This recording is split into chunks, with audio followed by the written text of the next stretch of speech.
Aujourd'hui, on se rend bien compte que tous les moyens de protection qui ont été mis en place aujourd'hui ont atteint leurs limites. Ça a eu pour conséquence un certain changement de nos pratiques. On a pu observer des alpages qui ont été carrément abandonnés, des installations dans certains départements qui ont été plutôt tournées vers le hors-sol, plutôt que tournées vers le pâturage et la ruissation de l'herbe et la montée en alpage.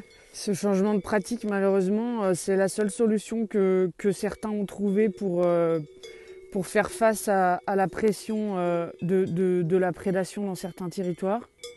On est clairement en train d'abandonner ce type d'élevage qui sont pourtant plus que vertueux et qui répondent entièrement aux attentes sociétales.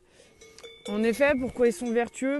Tout simplement parce que c'est de l'élevage extensif qui entretient nos territoires de montagne et même sur les plateaux un peu plus bas, qui permet de lutter clairement contre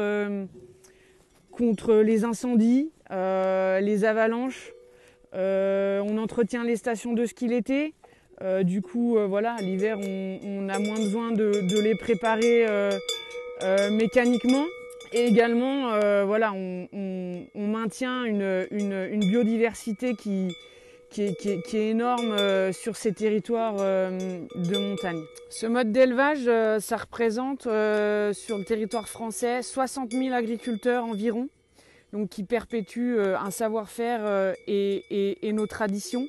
Et c'est vrai que on a la question du partage du territoire qui est présente depuis longtemps, mais encore plus aujourd'hui, notamment avec les chiens de protection qui ont dû être mis en place et qui, vous le savez tous, provoquent pas mal de conflits donc avec les autres usagers de la montagne. Malheureusement, la question qui se pose, c'est si on arrête d'installer des jeunes dans ces territoires-là à cause de la prédation, qui va entretenir nos paysages? Il faut absolument que l'administration et l'État remettent bien l'humain au cœur de cette problématique qu'est la prédation, parce qu'on est en train de perdre nos agriculteurs dans ces territoires.